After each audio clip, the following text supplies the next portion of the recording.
సాగునీటి ప్రాజెక్టులు ఆధునిక దేవాలయాలు అని చెప్పారు. ఎందుకు అంటే ప్రజలకు, సామాన్యులకు, పేదలకు, ముఖ్యంగా రైతాంగానికి దేవాలయం ఎంత పవిత్రమైనదో, మనం ఏదైనా ఆపదలో ఉంటే దేవుడిని కోరుకుంటే ఆపద నుంచి గట్టెక్కిస్తాడనే ఉద్దేశంతో కష్టాలలో, కన్నీళ్లలో, ఆకలితో, ఆత్మహత్యలతో అల్లాడుతున్న రైతాంగం కోసం సాగునీటి ప్రాజెక్టులు నిర్మించి ఎడారుగా బీటలు వారిన పొలాలను పచ్చని పైరులతో పండించాలన్న ఉద్దేశంతో సాగునీటి ప్రాజెక్టులు ఆధునిక దేవాలయాలు అని పెద్దలు చెప్పారు.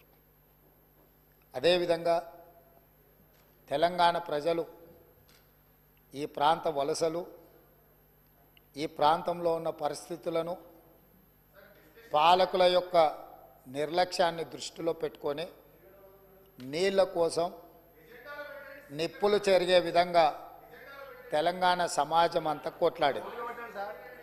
స్పీకర్ సార్, వారు గతంలో లెజిస్లేటివ్ అఫేర్స్ మినిస్టర్గా పనిచేసినారు. ఏదైనా ప్రత్యేక అంశం ఉన్నప్పుడు స్పీకర్ గారు ఎజెండాలో లేకపోయినా స్పీకర్ గారికి సర్వ అధికారాలు ఉంటాయి. ప్రత్యేకమైన సందర్భంలో ప్రత్యేకమైన అంశాల మీద స్పీకర్ గారు అనుమతిస్తే ఏ సభ్యుడైనా మాట్లాడవచ్చు. ఒకవేళ ఆ సభ్యులు మాట్లాడదలుచుకుంటే, ఒకవేళ తమరు అనుమతిస్తే మిగతా సభ్యులకు ఎవరికి కూడా అభ్యంతరం లేదు. కాబట్టి దయచేసి సభా సాంప్రదాయాలను గౌరవిస్తూ ఈరోజు తెలంగాణకు ప్రధానంగా రెండు సాగునీటి, తాగునీటికి వనరులు. ఒకటి కృష్ణానది, కృష్ణా జలాలు, రెండు గోదావరి జలాలు. కృష్ణా జలాల మీద దాదాపుగా నిన్న తమరి అనుమతితోని కొంతమేరకు మనం చర్చించగలిగినాము. వాస్తవాలను ఈ రాష్ట్ర ప్రజలకు మనము చెప్పగలిగినాం. ఇక రెండవది గోదావరి జలాలు. గోదావరి జలాల మీద మీకు తెలుసు, ఆనాడు తమరు మంత్రిగా ఉన్నప్పుడే డాక్టర్ వైఎస్ రాజశేఖర రెడ్డి గారు, ఆనాడు పెద్దలు దేవేందర్ గౌడ్ గారు ఆదిలాబాదు నుంచి చేవెళ్ళ వరకు పాదయాత్ర చేసి తెలంగాణ ప్రాంతాన్ని సస్యశ్యామలం చెయ్యాలి అని అంటే ప్రాణహిత చేవెళ్ళ నిర్మించాలి అని చెప్పి వారు పాదయాత్ర చేపట్టడం జరిగింది. ఆనాటి ప్రభుత్వం ఈ ప్రాంత ప్రజల యొక్క ఆలోచనను దృష్టిలో పెట్టుకొని ప్రాణహిత చేవెళ్ళ ప్రాజెక్టును ఆ రోజు ప్రారంభించడం జరిగింది. ఆ రోజు దాదాపుగా మొదట 12 లక్షల ఎకరాలు అనుకొని తర్వాత 14 లక్షల పైచిలకు ఎకరాలతోని 38,500 కోట్ల రూపాయలతో 2008లో టెండర్ పిలవడం జరిగింది. పనులు ప్రారంభమైనవి. అదేవిధంగా ప్రాణహిత చేవెళ్లకు డాక్టర్ బాబాసాహెబ్ అంబేద్కర్ గారి పేరు పెద్దలు వెంకటస్వామి గారి సూచనతో ఆ రోజు వారు విజ్ఞప్తి చేస్తే ఆనాడు ప్రాణహిత చేవెళ్ల పేరు డాక్టర్ బాబాసాహెబ్ అంబేద్కర్ గారి పేరు జోడించి పెద్దలు వెంకటస్వామి గారి సూచన మేరకు ఆ ప్రాజెక్టును పనులు ప్రారంభించారు. తెలంగాణ రాష్ట్రం వచ్చే వరకు ప్రాణహిత చేవెళ్ల పనులు ప్రారంభించి చేవెళ్లలో మీకు తెలుసు 1000 కోట్ల రూపాయల పనులు జరిగినాయి. ప్రభుత్వం వచ్చిన తెలంగాణ రాష్ట్రం వచ్చి ప్రభుత్వం మారినాక కొంతకాలానికి అధికారంలో ఉన్న వాళ్లకు రీడిజైనింగ్ అనే ఒక బ్రహ్మ పదార్థాన్ని కనిపెట్టారు.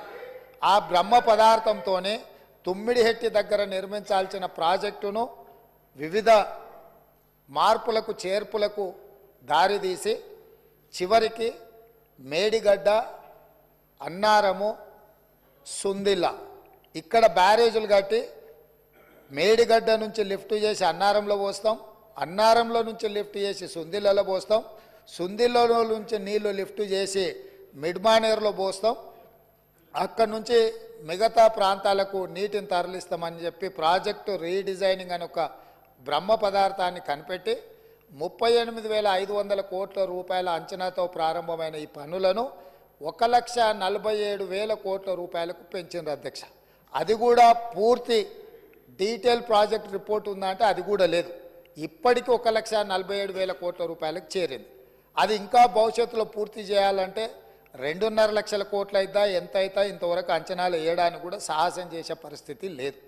సరే, అంచనాలు ఎట్లా పెంచిండ్రు, ప్రాజెక్టు రీడిజైనింగ్ ఎట్లా చేసిండ్రు, సాంకేతిక పరమైన అంశాలేంది, సాంకేతిక నిపుణులు ఇచ్చిన ప్రాజెక్టు డిజైన్ ఏంది, దాని తర్వాత జరిగిన నిర్మాణం ఏంది, నిర్మాణం తర్వాత జరిగిన నిర్వహణ ఏంది, ఇవన్నీ ఒక్కెత్తైతే ఈరోజు మేడిగడ్డ బ్యారేజ్ అనేది కుంగిపోయింది అధ్యక్ష. కుంగిపోయినప్పుడు గతంలో ఉన్న ప్రభుత్వం ఏం చెప్పింది, బ్యారేజ్ కింద ఇసుక కదిలింది, ఇసుక కదిలితే ప్రాజెక్టు కుంగింది అని చెప్పిండ్రు అధ్యక్ష. నేను తమరి ద్వారా అడుగుతున్న అధ్యక్ష, ఇసుకలో పేక మేడలు కట్టిండ్రు అధ్యక్ష. ఇసుక కదిలేటట్ల ప్రాజెక్టు బ్యారేజు కట్టి 1000 కోట్ల రూపాయలు ఖర్చు పెట్టి ఈరోజు అది కుంగిపోయితే చుట్టూత పోలీసు పహారాలు, వాఘా బార్డర్లో కూడా అంత పోలీసు పహారాలు లేవు. అంటే భారత్ పాకిస్తాన్ సరిహద్దులో వాఘా బార్డర్ ఉంటుంది. అంటే పాకిస్తాన్లోకి వెళ్ళాలి అని అంటే అక్కడ మొత్తం శత్రు దుర్భేద్య విధంగా పహారాలు కాస్తుంటారు పోలీసులు, అక్కడ ఉండే ఆర్మీ. అంతకంటే ఈ మేడిగడ్డ ప్రాంతంలో పిట్ట కూడా ఎగరడానికి వీలు లేకుండా ఆనాటి ప్రభుత్వం ఆ కుంగిన బ్యారేజ్ను ఎవరిని చూడకుండా దాన్ని దాచిపెట్టినరు. దాంతో కేంద్ర ప్రభుత్వం దీనికి సంబంధించి ఫిర్యాదులు అందిన నేపథ్యంలో నేషనల్ డ్యామ్ సేఫ్ అథారిటీ అధికారులను పంపించి ప్రాథమికంగా ఆ ప్రాజెక్ట్ ఏం జరిగిందో చూసి ఒక నివేదిక ఇచ్చిండ్రు. ఆ కేంద్ర ప్రభుత్వం నుంచి ఇచ్చిన సాంకేతిక నిపుణులు ఇచ్చిన నివేదికను కూడా గత ప్రభుత్వం తప్పుపట్టింది. ఆ తర్వాత కాంగ్రెస్ అధికారంలోకి వచ్చిన తర్వాత అక్కడ జరుగుతున్న పరిణామాల నేపథ్యంలో కొంతమంది అధికారులు ఆఫీసుల నుంచి ఫైల్స్ మాయం చేసిందని టీవీలలో పేపర్లలో పెద్ద ఎత్తున వచ్చింది.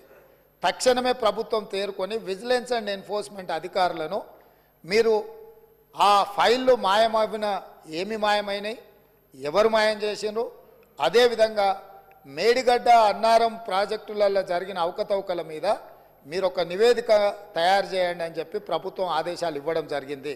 సాగునీటి పారుదల శాఖ మంత్రి ఉత్తమ్ కుమార్ రెడ్డి గారు సూచన మేరకు ఈ ఆదేశాలు ఇచ్చినాం. వాళ్ళు పూర్తి స్థాయిలో వీటన్నిటిని పరిశీలించి ప్రాథమికంగా ఒక నివేదిక ఇచ్చారు. అందులో తీసుకున్న నిర్ణయాలు కానీ, లోపభూయిష్టమైన నిర్మాణాలు కానీ, నిర్వహణలో జరిగిన నిర్లక్ష్యానికి సంబంధించిన చాలా విషయాలను వాళ్ళు నివేదిక ఇచ్చిండ్రు. ఆ నివేదిక నేపథ్యంలో ఇప్పటి వరకు చాలామందికి సభ్యులకు కానీ రాష్ట్ర ప్రజలకు కానీ అక్కడ ఏం జరిగిందో ఏమైందో సంపూర్ణమైన సమాచారం లేదు. ఈరోజు కొత్తగా ఎన్నికైన శాసనసభ్యులు సగానికి పైగా ఉన్నారు. కొంతమంది సీనియర్లు ఉన్న ఈ ప్రాజెక్టులు నిర్వహణ పట్ల వాళ్ళకి ఏ మేరకు దాని మీద పట్టుందో మాకు తెలియదు. అందుకే మేము ఒక మంచి ఆలోచన చేసి ఉప ముఖ్యమంత్రి గారు ఆ మంత్రిని శాసనసభ నియోజకవర్గం నుంచి ఎమ్మెల్యేగా ఎన్నికై ఈరోజు మంత్రిగా IT and industries legislative affairs మినిస్టర్గా ఉన్న దుద్దిల్ల శ్రీధర్ బాబు గారు మనల్ని అందరినీ అక్కడికి రాండి, మీరు అందరు చూడండి, అక్కడ ఏం జరిగిందో తెలుసుకోవాల్సిన బాధ్యత ప్రతి శాసనసభ్యుడు శాసన మండలి సభ్యుల మీద ఉన్నది. రేపు ఈ సభలో జరగబోయే చర్చలో కల్లారా చూసి ఇచ్చిన నివేదికల మీద మనం చర్చ చేపట్టాలి అని చెప్పి వారు సూచన చేసిండ్రు. ఈరోజు మంత్రి గారు కూడా నిన్న అంతకంటే ముందు మొన్న ఇదే సభలో మంత్రి గారు కూడా అధికారికంగా లేఖలు రాసిండ్రు. ఇంక్లూడింగ్ ప్రధాన ప్రతిపక్ష నాయకుడు కల్వకుంట్ల చంద్రశేఖరరావు గారికి, అదేవిధంగా భారతీయ జనతా పార్టీకి, ఎంఐఎంకు, సిపిఐ సభాపక్షాలకు అందరికీ కూడా ఉత్తమ్ కుమార్ రెడ్డి గారు లేఖ రాసి ఈరోజు 10 గంటలకు సభా సమావేశాన్ని ఏర్పాటు చేసుకొని దీని మీద ఆహ్వానం పలికి ఆ తర్వాత మనము అక్కడికి బయలుదేరదామని చెప్పడం జరిగింది అధ్యక్ష. ఈ నేపథ్యంలో ఈరోజు మనమందరం మంతనికి వెళ్ళి మేడిగడ్డ బ్యారేజ్ను చూసి వాటి వివరాలన్నిటినీ తెలుసుకొని కల్లారా చూసి విజిలెన్స్ ఇచ్చే నివేదికను అక్కడ వాళ్ళు శాసనసభ్యులకు శాసన మండలి సభ్యులకు వివరించిన తర్వాత మంత్రులతో సహా అది చూసి వచ్చి రేపో ఎల్లుండో తమరి అనుమతితో సాగునీటి పారుదల శాఖ మంత్రి గారు శ్వేతపత్రాన్ని సభలో పెట్టబోతున్నారు, చర్చకు తీసుకురాబోతున్నారు. ఆ రోజు వీళ్ళందరూ చర్చించడానికి సభ్యులందరూ కూడా ఈ వాస్తవాలను చూసి ఈ వాస్తవాల నేపథ్యంలో చర్చ జరగడానికి అవగాహనతో కూడుకున్న చర్చ తెలంగాణ సమాజానికి, తెలంగాణ రైతాంగానికి మేలు జరగాలి, మేలు చెయ్యాలి అనే ఒక సదుద్దేశంతో ఈరోజు ఈ కార్యక్రమాన్ని తీసుకున్నాము. నేను ప్రధాన ప్రతిపక్ష పార్టీ అయిన బీఆర్ఎస్కు మాజీ ముఖ్యమంత్రి శ్రీ కల్వకుంట్ల చంద్రశేఖరరావు గారికి నా విజ్ఞప్తి, మీరు మీ శాసనసభ్యులు, ఎందుకంటే ఈ అద్భుతం, ఈ మ్యాన్మేడ్ వండర్ ప్రపంచంలోనే అద్భుతమని ఇక్కడ కాదు, న్యూయార్క్ స్క్వేర్, న్యూయార్క్ టైమ్స్, న్యూయార్క్లో అక్కడ పెద్ద పెద్ద డిస్కవరీ ఛానల్స్తో పాటు న్యూయార్క్లో కూడా అక్కడ ప్రపంచంలో అద్భుతాలను ప్రదర్శించే దగ్గర కూడా దీన్ని ప్రదర్శించారు. సంతోషం. తమరు ముఖ్యమంత్రిగా ఉన్నప్పుడు తమరి ఆలోచనతో, తమరి అనుభవంతో, తమ ఆదేశాలతో ఈ అద్భుతాన్ని ఆవిష్కరించారు కదా.